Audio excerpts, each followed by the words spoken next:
Good afternoon friends, मैं A K. Mishra Arya institute के YouTube channel AIC Purnia पर आप सभी का स्वागत है। सभी बच्चों जिन्होंने अभी तक चैनल को लाइक और सब्सक्राइब ना किया हो वो कर लें। ट्रायंगल जैसे चैप्टर रोज पढ़ाए जा रहे हैं। अभी तक हम लोग उसकी मौलिक संरचनाओं, आधारभूत बिंदुओं पर फोकस कर रहे हैं। इस वीडियो के बाद हम लोग उसके कुछ पहलुओं पर, कुछ प्रश्नों पर आएंगे जो विगत वर्षों में SSC के द्वारा पूछे गए। ठीक है। इस विपदा की घड़ी में लॉकडाउन 4 की सूचना लेकर कल हम लोगों के बीच माननीय प्रधानमंत्री उपस्थित हुए। उसके सभी सकारात्मक और नकारात्मक पहलुओं पर एक दृष्टि डालने के बाद मैंने जो सकारात्मक पहलुओं पर विचार किया तो मैंने सबसे सकारात्मक बातें ये पाई कि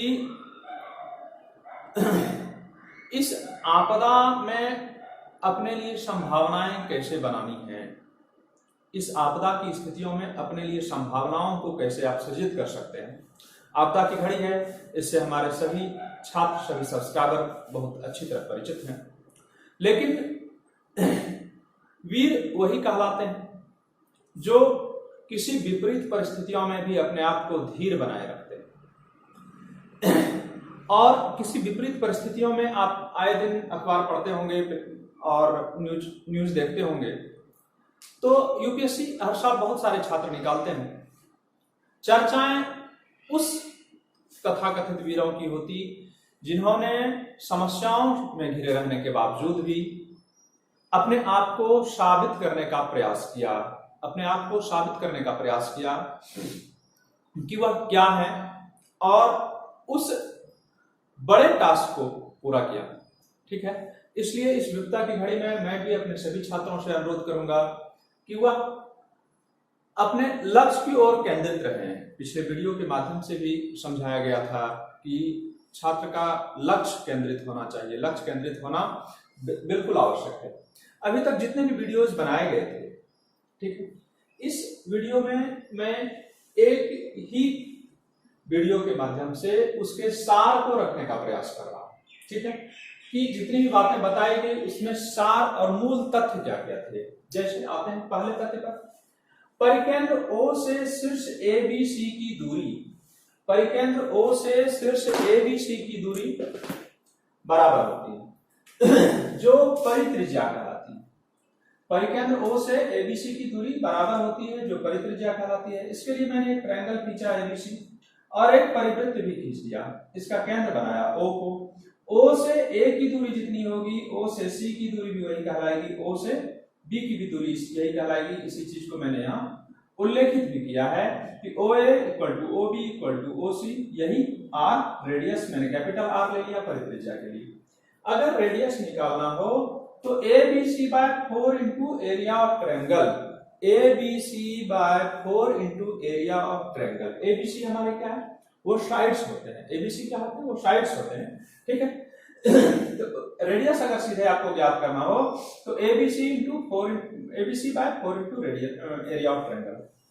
अब दूसरी बातें जो हम लोगों ने उस थ्योरम के माध्यम से सीखी थी, एक समकोण त्रिभुज का लंब केंद्र त्रिभुज का वह शीर्ष है जहां समकोण बनता है।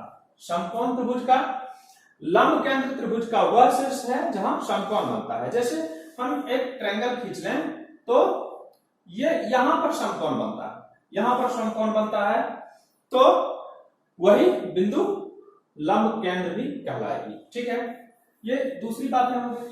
तीसरी बातें जो यहां पर मैंने फिगर के माध्यम से ड्रॉ करने की चेष्टा की, एक अधिक कोण त्रिभुज का लंब केंद्र, एक अधिक कोणीय त्रिभुज। अधिक कोणीय त्रिभुज का मतलब होता है जहां पर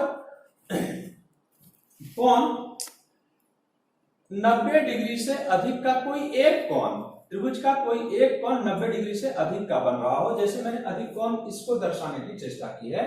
ठीक है, इसको दर्शाने की चेष्टा की है। कोई एक कोण 90 डिग्री से अधिक का बन रहा हो तो वह अधिक कोणीय त्रिभुज का लंब केंद्र परिकेंद्र त्रिभुज के बाहर स्थित होता है। ठीक है, यह मूल रूप से यह त्रिभुज था, इसके बाहर मैंने एक छायांकित लाइन खींचा और यहां पर मैंने 90 डिग्री बनाया। 90 डिग्री जहां पर बन रहा है वहीं पर त्रिभुज का लंब केंद्र और परिकेंद्र यह दोनों ही त्रिभुज के बाहर होगा। चौथी बात है, एक समबाहु त्रिभुज का केंद्रक, लंब केंद्र, अंतर केंद्र, परिकेंद्र एक ही बिंदु पर समाकेंद्रित होता है। ठीक है, एक समबाहु त्रिभुज मतलब इक्विलैटरल ट्रायंगल जिसको आप लोग बोलते हैं, समबाहु त्रिभुज का केंद्रक, लंब केंद्र, अंतर केंद्र, परिकेंद्र एक ही बिंदु पर होता है। पांचवी बात है, किसी त्रिभुज का केंद्रक यदि G मान लें, किसी त्रिभुज के केंद्रक को यदि G मान लें, लंब केंद्र को P मान लें और परिकेंद्र को O मान लें, यह एक ही रेखा में होती है और इसका अनुपात PG अनुपात 0, ठीक है, PG अनुपात 0 2:1 होता है। जैसे मान लिया जाए इसी को मैंने O नहीं माना, इसको मैंने G मान लिया और इसको PG और 0, ये रेशियो, ये यहां से यहां तक का रेशियो, यहां से यहां तक का रेशियो 2:1 होता है। समकोण त्रिभुज का परिकेंद्र कर्ण का मध्य बिंदु होता है। समकोण त्रिभुज पर जो परिकेंद्र बनते हैं, अगर इस तरह का कोई ट्रायंगल बना लिया जाए, ठीक है, ये राइट एंगल ट्रायंगल है, इसका परिकेंद्र बिल्कुल यहां पर होगा, यानी इसकी दूरी जितनी होगी इसकी दूरी भी उतनी ही होगी, यानी परिकेंद्र समकोण त्रिभुज का कर्ण को परिकेंद्र दो बराबर भागों में बांटता है, ऐसा भी कह सकते हैं। परिकेंद्र जो आकर परिवृत्त को छूता है वह त्रिज्या कहलाती है, ऐसा भी आप मान सकते हैं। ठीक है, सातवीं बात है, त्रिभुज के अंतर केंद्र परिकेंद्र की दूरी अगर ज्ञात करनी हो तो r² - 2rr, r² यहां पर क्या है, परिकेंद्र, और ये -2, ये r भी फिर से परिकेंद्र है और ये r क्या है, अंतर केंद्र। अगर त्रिभुज के अंतर केंद्र परिकेंद्र की दूरी ज्ञात करनी हो तो √r² - 2rr, त्रिभुज के अंतर केंद्र और परिकेंद्र की दूरी। इसी मैंने आपको यहाँ पर वर्णन भी किया है, कैपिटल R को मैंने परित्रिज्या माना है और स्मॉल r को अंतर त्रिज्या। उसके बाद एक बात है, मैंने और अपने पिछले वीडियो में समझाया था कि 4/3 into area of triangle, 4/3 into area of triangle, उसके क्या क्या यूजेज हैं उस पर भी हम लोग आते हैं। अभी जस्ट इसी वीडियो के माध्यम से हम लोग ये समझेंगे कि वो क्या था। ठीक है, ये सारी बातें उन सभी वीडियो का सार है जो हम लोगों ने पिछले वीडियो के माध्यम से सीखा है। ठीक है,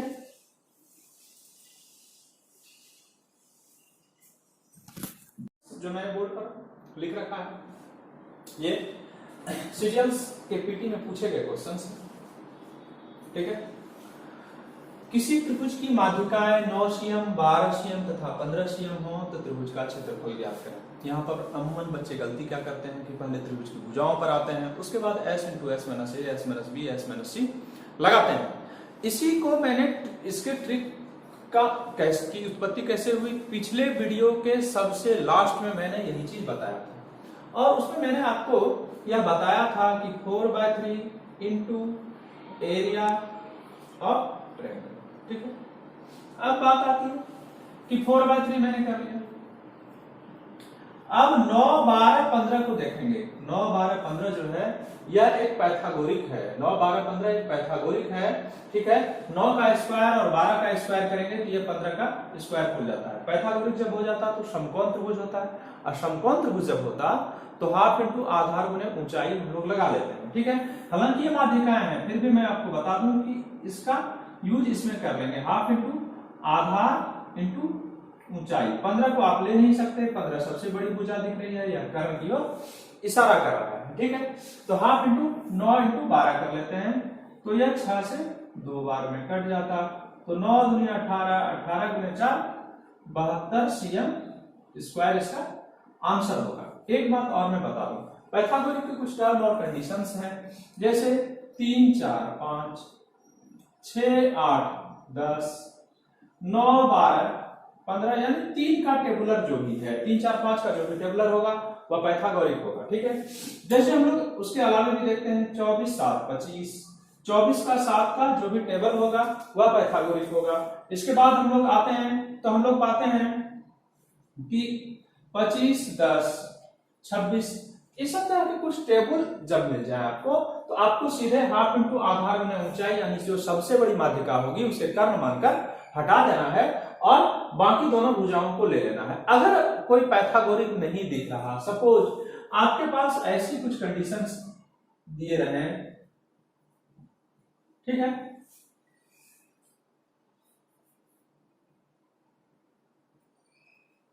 ऐसे कुछ कंडीशंस दिए रहे तो आपको इस चीज का ध्यान रखना है कि ऐसे स्थिति में s into S minus A जो हम लोग लगाते थे, s minus B, s minus C, ये लगा लेंगे।